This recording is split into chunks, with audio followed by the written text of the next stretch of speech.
Mi ex me exige pensión para su hijo, pero cuando le hice una prueba de ADN, el resultado lo arruinó todo. Voy a empezar desde el principio, porque si no lo hago así, es imposible que esta historia tenga sentido. No se trata de algo simple ni de una situación que pueda explicarse en pocas palabras, porque cuando el engaño está tan bien armado y se prolonga tanto tiempo, uno tarda en entender la magnitud de lo que realmente ha sucedido. Y cuando finalmente te das cuenta de todo, cuando las piezas encajan, el golpe es tan brutal que sientes que has estado viviendo en una mentira desde hace años. Así es como me sentí yo cuando descubrí que el hijo que crié con responsabilidad durante 2 años jamás fue mío. Retrocedamos a 5 años atrás. En aquel entonces, yo era un tipo común y corriente con una relación estable con Carla, mi novia desde hacía mucho tiempo. Nos conocimos en la universidad, en esos años en los que crees que has encontrado a la persona con la que compartirás el resto de tu vida, porque aún eres demasiado ingenuo para notar las señales de alerta. Al principio, todo parecía perfecto. Nos entendíamos, compartíamos intereses, hacíamos planes a futuro. Ella tenía esa personalidad arrolladora que te envolvía, esa forma de hablar con determinación que te hacía creer que estaba segura de todo, que sabía exactamente lo que quería en la vida. Y yo, en mi inmadurez, pensaba que eso era sinónimo de estabilidad emocional. Me equivoqué. La relación con Carla nunca fue fácil, aunque tardé en darme cuenta de ello. Con el tiempo, su carácter posesivo empezó a notarse más. Se enojaba si no le respondía los mensajes rápido, me reclamaba por salir con amigos, hacía escenas cuando alguna mujer se me acercaba demasiado en público. Pero como cualquier persona que está demasiado enamorada para ver la realidad, me convencí a mí mismo de que eso era normal, que simplemente le importaba mucho nuestra relación. Me engañé durante años, justificando su comportamiento, cediendo en cada discusión con tal de evitar los dramas interminables en los que ella siempre encontraba la forma de hacerme sentir que la culpa era mía. Cuando finalmente abrí los ojos y decidí que ya no podía seguir así, la ruptura no fue sencilla. Carla no lo tomó bien.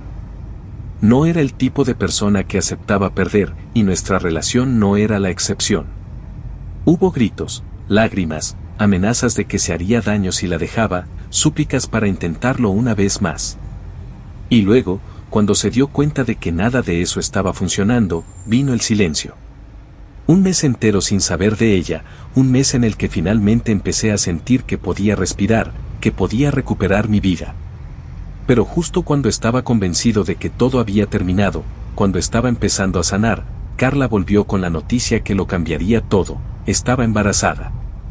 Recuerdo el momento exacto en que me lo dijo. Era un sábado por la tarde. Me llamó sin previo aviso y su voz sonaba entrecortada, como si estuviera conteniendo el llanto. Me dijo que necesitaba verme, que era urgente, que no podía esperar. Y aunque mi instinto me decía que nada bueno podía salir de ese encuentro, fui. Nos vimos en una cafetería, el mismo lugar al que solíamos ir cuando éramos pareja, como si esa elección hubiera sido intencional, como si quisiera hacerme recordar los tiempos en los que todo parecía más sencillo. Me miró con una mezcla de miedo y esperanza, y luego, sin rodeos, me dijo que estaba embarazada. No supe cómo reaccionar en ese momento. No era algo que estuviera en mis planes, pero tampoco era alguien que huyera de sus responsabilidades. Le pregunté si estaba segura, si ya se había hecho una prueba. Me dijo que sí, que había ido al médico y que no había duda. Y entonces, con los ojos llenos de lágrimas, me dijo que sabía que las cosas entre nosotros habían terminado, pero que esperaba que yo no la dejara sola en esto, que este bebé era de los dos y que, aunque no volviéramos a estar juntos, ella necesitaba que yo estuviera ahí para él. Fue en ese momento cuando la sensación de culpa se apoderó de mí. Pensé en todo lo que habíamos pasado, en lo difícil que había sido la ruptura para ella, en cómo cegaramente estaba aterrada con la idea de criar a un hijo sola. Y aunque algo en mi interior me decía que había algo raro en todo esto, ignoré esa voz. Le dije que estaría ahí, que no tenía que preocuparse, que no la dejaría sola. Durante los meses que siguieron, cumplí con mi palabra. No volvimos a estar juntos como pareja, pero me aseguré de que Carla tuviera todo lo que necesitaba. La acompañé a sus citas médicas, le di apoyo financiero, incluso soporté sus cambios de humor y sus momentos de manipulación emocional con tal de que todo estuviera bien. Cuando el bebé nació, estuve ahí. Recuerdo la primera vez que lo tuve en mis brazos, ese momento en el que miras a un recién nacido y sientes un peso enorme sobre los hombros porque sabes que ahora tienes una vida a tu cargo. Se suponía que era mi hijo. Todo en mi corazón me decía que tenía que protegerlo, que tenía que hacer lo correcto. Pero las dudas nunca se fueron del todo. No podía explicarlo, pero había algo en la situación que nunca terminó de encajar en mi cabeza. Quizás era la forma en la que Carla reaccionaba cada vez que mencionaba la posibilidad de una prueba de ADN, la forma en que evitaba el tema. Cómo cambiaba de conversación o se ponía a la defensiva en cuanto lo mencionaba. Recuerdo la primera vez que lo propuse. Fue una tarde en su departamento, el bebé tenía unos 3 meses y yo, después de darle muchas vueltas, le dije que quería hacer la prueba. No porque dudara de ella, sino porque quería estar completamente seguro. Carla cambió de expresión en un segundo. Sus ojos se llenaron de rabia y me preguntó si de verdad creía que ella sería capaz de mentir con algo así. Me llamó egoísta, me dijo que era un imbécil por hacerle pasar por eso, que si tan poco confiaba en ella, entonces mejor me alejara. Y lo hice. No porque creyera que tenía razón, sino porque estaba cansado de pelear. Dejé que el tiempo pasara, dejé que mi vida se adaptara a la idea de ser padre. Pero 2 años después, la verdad salió a la luz. Y cuando lo hizo, todo se derrumbó de la peor manera posible. Actualización 1. El tiempo pasó y, a pesar de que las dudas nunca desaparecieron del todo, seguí cumpliendo con mi rol. No porque lo sintiera en lo más profundo de mi ser, sino porque estaba convencido de que era lo correcto. Durante 2 años, fui el hombre que Carla había querido que fuera, responsable, presente, alguien que no cuestionaba demasiado para evitar conflictos innecesarios. Nunca le faltó nada al niño. Lo llevaba al médico cuando era necesario, le compraba lo que necesitaba y, aunque nunca volví a estar con Carla, cumplí con la parte que me tocaba. Pero no fue suficiente. Para Carla, nunca era suficiente. En esos 2 años, ella comenzó a exigir cada vez más. Lo que antes eran pequeñas insinuaciones sobre lo difícil que era ser madre soltera, se convirtieron en reclamos constantes sobre cómo no estaba haciendo lo suficiente, sobre cómo un verdadero padre haría más. Sobre cómo ella había sacrificado todo mientras yo vivía mi vida con libertad. Nunca importó cuánto diera, siempre encontraba la forma de hacerme sentir que no era suficiente. Pero lo que realmente hizo que todo explotara fue la demanda. Fue un día cualquiera cuando recibí la notificación. Un sobre con el sello de los tribunales, un documento que no dejaba espacio a interpretaciones. Carla me estaba demandando por pensión alimenticia. A pesar de que nunca dejé de darle dinero, a pesar de que siempre cumplí con mis responsabilidades, había decidido llevarme ante la ley, argumentando que no estaba cumpliendo con la manutención adecuada. El documento decía que exigía una cantidad mucho mayor a la que yo ya le daba, alegando que el niño tenía necesidades que no podían ser cubiertas con lo que yo aportaba. Me quedé en shock al leerlo, porque no solo era una jugada injusta, sino que además dejaba claro que nunca había sido suficiente para ella, sin importar lo que hiciera. Fue en ese momento cuando decidí que ya no iba a dejarme manipular más. Si Carla quería llevar esto a la corte, entonces yo también iba a hacer las cosas bien. Me reuní con un abogado y, después de hablar sobre la situación, llegamos a la misma conclusión: si iba a pagar una pensión legalmente impuesta, entonces tenía derecho a solicitar una prueba de paternidad obligatoria. La reacción de Carla cuando se enteró fue exactamente la que esperaba. Al principio intentó hacerse la sorprendida, como si no entendiera por qué estaba pidiendo algo así después de 2 años. Luego, cuando vio que no iba a ceder, su actitud cambió drásticamente. Se convirtió en furia, en insultos, en una histeria que rayaba en lo absurdo. Recuerdo perfectamente la llamada en la que explotó. Me gritó que era un monstruo por dudar de ella, que cómo me atrevía a hacerle algo así al niño, que era un miserable que solo buscaba herirla. Me dijo que si tenía tan poca confianza en ella, entonces mejor desapareciera de sus vidas para siempre. Lo curioso es que nunca dijo unas la prueba y verás que te equivocas. Nunca intentó siquiera defenderse de una manera lógica. Solo me atacó. El proceso fue más rápido de lo que imaginé. Un juez aprobó la prueba de ADN sin demasiadas complicaciones, ya que al ser una demanda por pensión, tenía derecho a confirmar que el niño realmente era mío antes de comprometerme legalmente. Carla intentó retrasar la prueba de todas las formas posibles. Primero, dijo que el niño estaba enfermo y no podía asistir. Luego, que los laboratorios no eran confiables. Cuando vio que ninguna excusa funcionaba, recurrió a las súplicas. Me envió mensajes diciendo que no quería que el niño pasara por algo así, que era cruel, que si de verdad lo amaba, no lo sometería a eso. Pero para entonces, yo ya no estaba dispuesto a seguir cayendo en sus juegos emocionales. El día de la prueba fue incómodo. Carla se mostró fría, distante, como si estuviera lidiando con algo inevitable. No discutió, no hizo ningún drama. Solo estaba ahí, con una mirada que ya no transmitía enojo ni desesperación, sino algo más cercano al miedo. Cuando se llevó al niño en brazos después de que tomaran las muestras, ni siquiera me miró a los ojos. 2 semanas después, los resultados llegaron. No hubo ninguna sorpresa. No era el padre.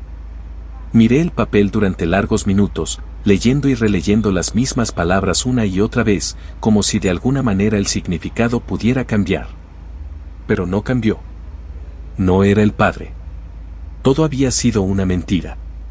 Había entregado 2 años de mi vida, había cargado con una responsabilidad que no era mía, había sufrido la culpa, las dudas, los reclamos, los sacrificios, todo por un niño que jamás tuvo mi sangre, que jamás fue mi hijo. Pero lo peor no era el resultado. Lo peor era lo que venía después. Porque si algo tenía claro, era que Carla no iba a aceptar la verdad tan fácilmente. Actualización 2. Habían pasado algunos días desde que recibí los resultados de la prueba de ADN y aún no podía procesarlo por completo. No era solo la traición en sí, sino el peso de los 2 años que había vivido bajo una mentira, el tiempo que había dedicado a un niño que no era mío, los sacrificios que hice, las discusiones. Las noches en las que me pregunté si estaba haciendo lo suficiente.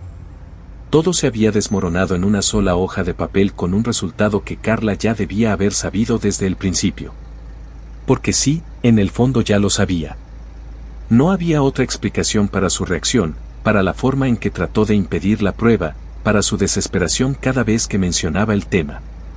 Sin embargo, lo que más me sorprendió no fue el resultado en sí, sino lo que ocurrió después. Esperaba una respuesta inmediata de Carla, alguna forma de justificación absurda, una excusa desesperada para intentar salvarse. Pero no la hubo. Se hizo el silencio. 1 día, 2 días, 3 días. Ni una llamada, ni un mensaje, nada. Casi parecía que estaba esperando que yo diera el primer paso, que hiciera algo, que la confrontara. Pero no lo hice. No porque no quisiera, sino porque en ese momento estaba demasiado agotado emocionalmente como para buscarla. Lo único que quería era tiempo para asimilar lo que había descubierto. Ese silencio no duró mucho. Una noche, casi una semana después de recibir los resultados, mi teléfono sonó con un número que no tenía guardado. Al principio pensé en ignorarlo, pero algo me hizo contestar. Era Daniela, la hermana menor de Carla. No tenía idea de por qué me estaba llamando, ya que nunca habíamos tenido una relación cercana. Siempre la vi como la típica hermana menor que estaba en su propio mundo y que apenas se involucraba en los problemas de su familia. Pero esa noche, su voz temblorosa me dejó claro que lo que tenía que decir no era algo menor. Me pidió que nos viéramos en persona. Dijo que era importante, que había algo que yo tenía que saber, algo que ella no podía callar más. La forma en que lo dijo, la urgencia en su tono de voz, me hicieron aceptar sin dudarlo.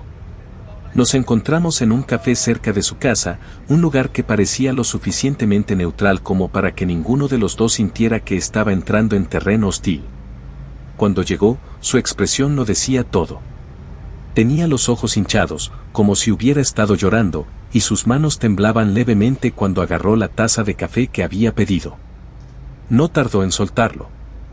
Me dijo que desde hace tiempo había estado guardando un secreto que ya no podía seguir manteniendo, que no era justo lo que Carla me había hecho y que la verdad tenía que salir a la luz.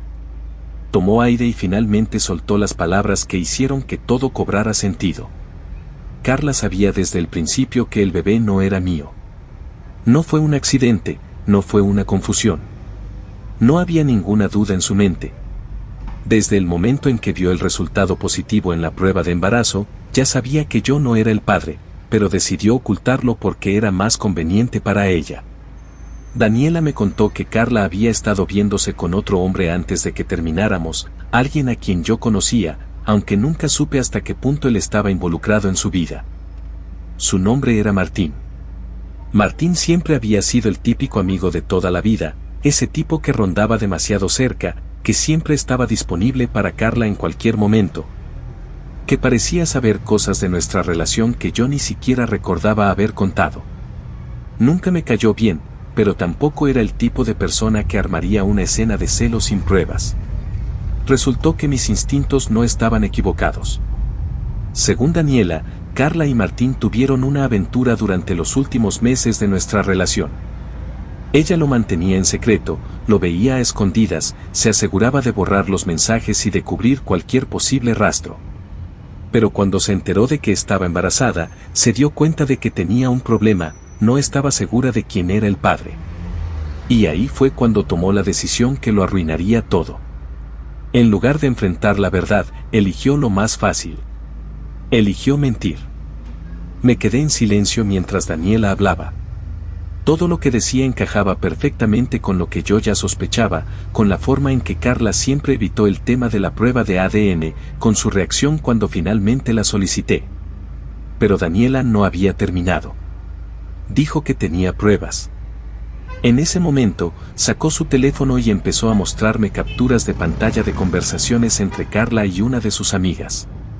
Mensajes que databan de hace más de 2 años, en los que hablaban de cómo ella no podía permitir que Martín fuera el padre del niño porque él no tenía dinero, porque no tenía estabilidad, porque no servía para nada y no le aportaría nada al bebé. En esos mensajes, Carla se reía. Decía que no importaba, que las mujeres siempre pueden hacer que un hombre crea lo que quieran si saben cómo actuar. Decía que yo era el idiota perfecto porque, a diferencia de Martín, tenía un trabajo estable, un futuro seguro y era lo suficientemente responsable como para hacerme cargo sin cuestionarlo demasiado. El golpe de realidad fue brutal.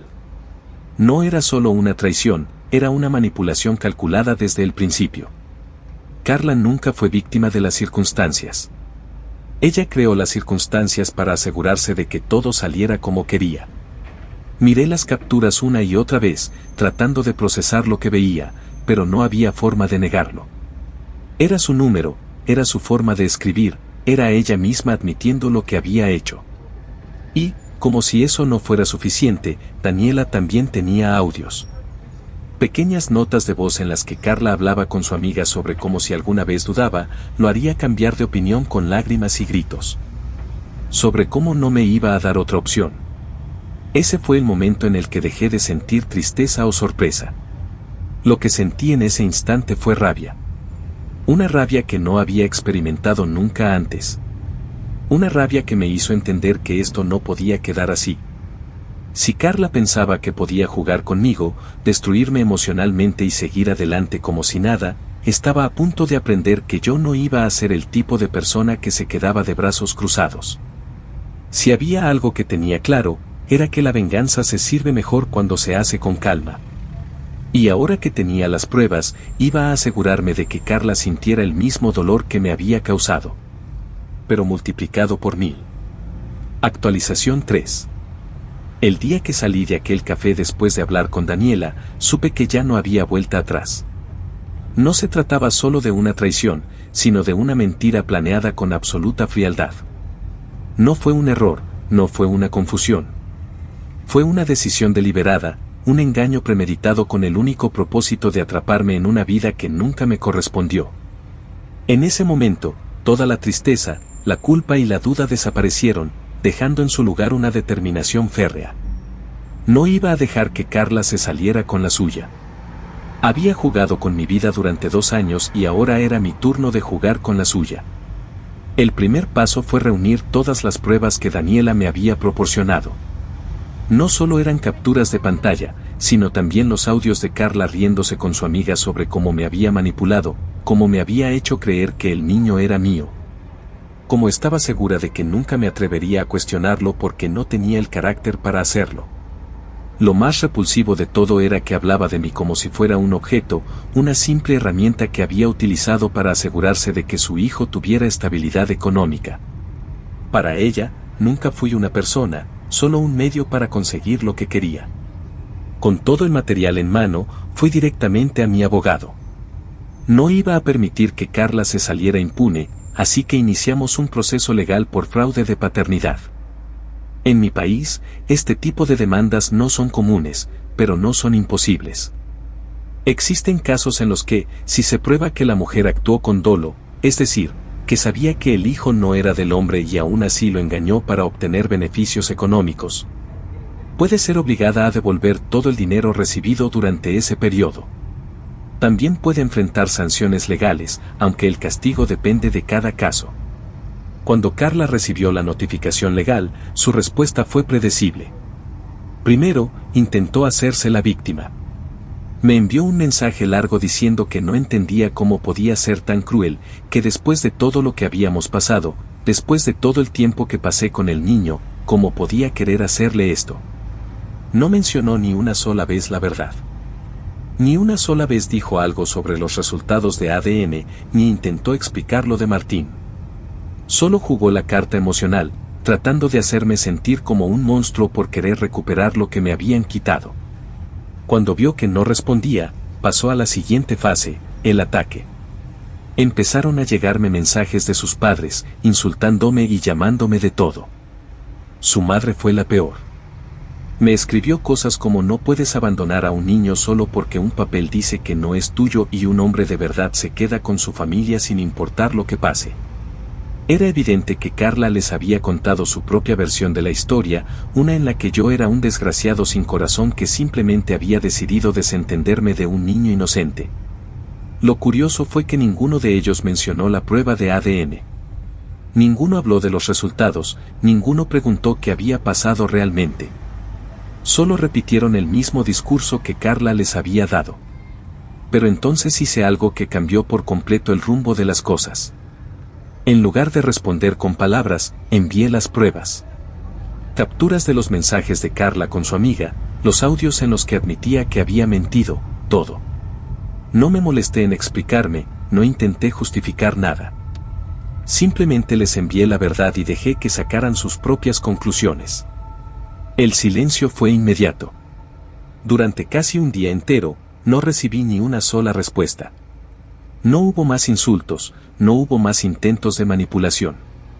Carla, que hasta hacía unas horas había estado enviándome mensajes furiosos, dejó de escribir. Pero no fue el final, porque sabía que aún quedaban más cosas por suceder. La verdadera destrucción de Carla no vendría de mí. Vendría de las personas a las que había engañado. Su primera gran caída ocurrió cuando sus propios padres la confrontaron. Me enteré por Daniela, quien me escribió esa misma noche para contarme que sus padres estaban furiosos. No solo por lo que me había hecho a mí, sino porque los había usado a ellos también. Carla siempre había jugado la carta de la hija ejemplar, la víctima perfecta, la mujer que había sido traicionada por un hombre irresponsable. Había convertido a su familia en sus aliados sin decirles la verdad, manipulándolos de la misma manera en que me había manipulado a mí. Pero ahora, con las pruebas en sus manos, se dieron cuenta de la verdad. Daniela me contó que hubo una discusión brutal en su casa. Su madre la llamó mentirosa, le gritó que cómo había sido capaz de hacer algo así, que cómo pudo jugar con la vida de una persona de esa manera. Su padre, que siempre había sido un hombre de carácter fuerte, le dijo que estaba decepcionado de ella y que no quería volver a verla hasta que arreglara el desastre que había hecho. Pero lo peor para Carla no fue el rechazo de sus padres. Fue el hecho de que Martín, el verdadero padre del niño, desapareció en cuanto se enteró de todo. Sí, tal como lo había planeado Carla desde el principio, Martín nunca tuvo interés en ser padre.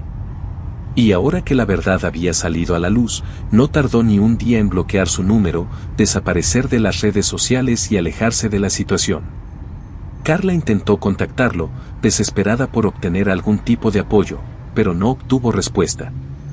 El hombre al que había elegido en lugar de mí, el hombre con el que había arriesgado su relación de 5 años, la dejó sola en cuanto las cosas se complicaron. Las cosas siguieron empeorando cuando la noticia empezó a circular entre nuestros amigos en común. No fui yo quien lo contó, sino que la información simplemente se esparció. La gente empezó a enterarse de lo que había hecho, de la mentira que había sostenido durante 2 años, del engaño premeditado que había construido para asegurarse de que no le faltara nada. Y lo que pasó después fue predecible. Carla comenzó a perder todo su círculo social. Las personas que antes la apoyaban, que antes me atacaban por haber abandonado a su hijo, ahora la miraban con desprecio. Algunos simplemente se alejaron, otros fueron más directos y le dijeron lo que pensaban. Todo estaba desmoronándose a su alrededor. Pero yo aún no había terminado. Porque una cosa era que Carla sufriera el rechazo social y familiar, y otra muy distinta era que enfrentara las consecuencias legales de lo que había hecho. Y con la demanda en curso, pronto descubriría que esto no era solo una cuestión de reputación. Era un asunto de justicia. Actualización 4. El proceso legal avanzaba de manera implacable, como una tormenta que Carla jamás vio venir. Mientras ella intentaba recomponer los pedazos de su vida que se desmoronaban a su alrededor, yo seguía adelante con la demanda por fraude de paternidad. No era suficiente que sus amigos la rechazaran, que sus padres le dieran la espalda o que Martín, el verdadero padre de su hijo, desapareciera sin dejar rastro. No, todo eso era solo el principio. Mi objetivo no era simplemente que sufriera las consecuencias sociales de su mentira. Quería algo más grande, más duradero. Quería que sintiera la desesperación de perderlo todo, como yo lo sentía al descubrir que había desperdiciado 2 años de mi vida en una farsa. El juicio no tardó en tomar forma. Mi abogado presentó las pruebas de manera impecable, los mensajes de Carla con su amiga, los audios en los que se burlaba de cómo me había manipulado. Las pruebas de ADN que confirmaban sin lugar a dudas que el niño no era mío. No había espacio para interpretaciones, no había margen para que Carla intentara justificar lo que había hecho. En cualquier otra situación, una persona en su lugar habría intentado llegar a un acuerdo, habría intentado encontrar una forma de minimizar el daño. Pero Carla nunca fue así. En lugar de aceptar la derrota, intentó demandarme por difamación. Sí, en su desesperación, trató de voltear la situación, de hacerme quedar como el villano de la historia. Alegó que al compartir las pruebas con sus padres y amigos, había destruido su reputación de manera intencional, que la había expuesto a un linchamiento público y que, debido a eso, había perdido oportunidades laborales y el apoyo de las personas cercanas a ella. Era una estrategia absurda, pero no me sorprendió. Carla siempre fue el tipo de persona que, incluso cuando la atrapaban en una mentira evidente, encontraba la forma de pintarse a sí misma como la víctima. Su demanda no llegó a ninguna parte. Mi abogado la destrozó en la corte. Primero, porque no había difamación en compartir pruebas verídicas de algo que realmente había ocurrido. Segundo, porque los mensajes y audios no solo la incriminaban en el fraude de paternidad, sino que también demostraban que todo había sido un plan premeditado desde el principio. La jueza no tardó en desestimar su demanda y, para empeorar su situación, le impuso una multa por haber presentado una querella sin fundamento. Fue en ese momento cuando Carla empezó a darse cuenta de que no tenía escapatoria. Pero lo peor aún estaba por venir. Con el caso de fraude de paternidad avanzando, llegó el momento en que la corte debía decidir sobre la compensación económica. Había pagado durante 2 años por un hijo que no era mío. Había gastado dinero en pañales, en ropa, en comida, en citas médicas, en todas las cosas que un padre responsable proporciona para su hijo. Y ahora, Carla debía devolver cada centavo. El monto que mi abogado calculó era alto, pero justo. No estaba pidiendo más de lo que había dado, simplemente exigía la devolución de lo que legalmente nunca debía haber pagado. La cantidad final, sumada a los intereses y los gastos legales, ascendía a una suma que Carla simplemente no podía pagar. Fue entonces cuando llegó el golpe final, el embargo de su sueldo. Dado que no tenía ahorros ni propiedades a su nombre, la única forma en que podía cumplir con el fallo de la corte era a través de su salario. Y así fue como, cada mes, una parte significativa de su sueldo comenzó a ir directamente a mi cuenta bancaria.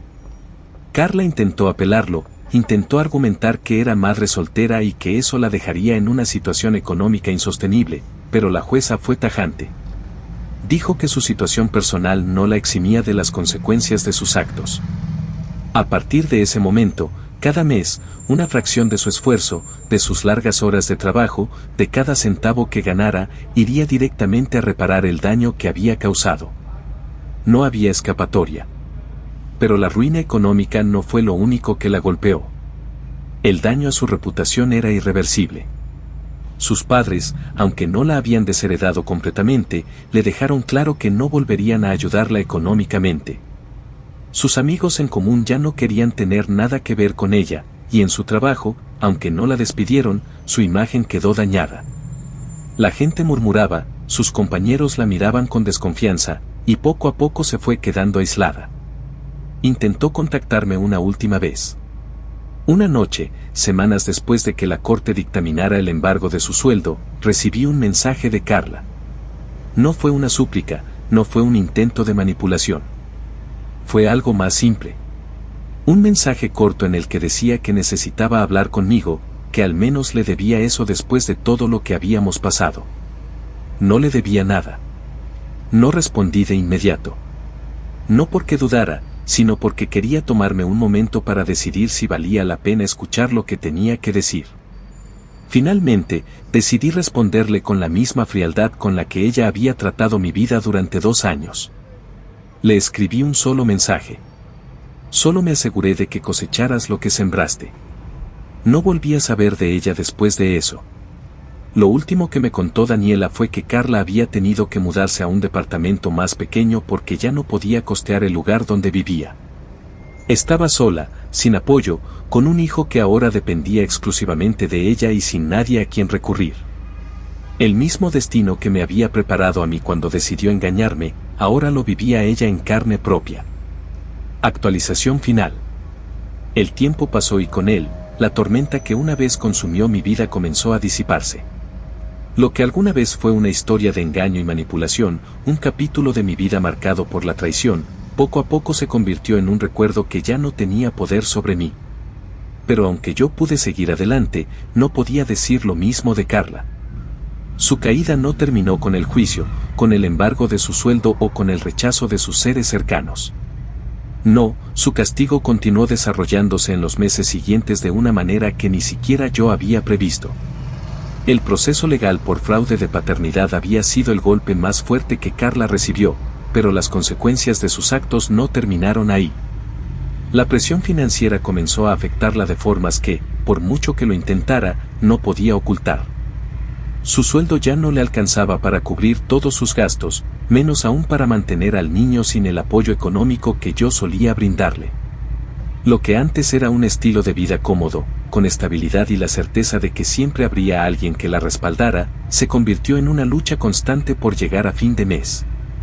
Lo más irónico de todo fue que, en su desesperación, intentó buscar a Martín nuevamente. Tal vez pensó que después de que el polvo se asentara, él reconsideraría su postura y decidiría ser el padre que nunca quiso ser. Pero Martín ya había dejado claro que no tenía interés en asumir ninguna responsabilidad. Se había mudado de ciudad, bloqueado todo contacto con Carla y, según lo que me enteré por Daniela, ahora tenía una nueva pareja con la que estaba esperando un hijo.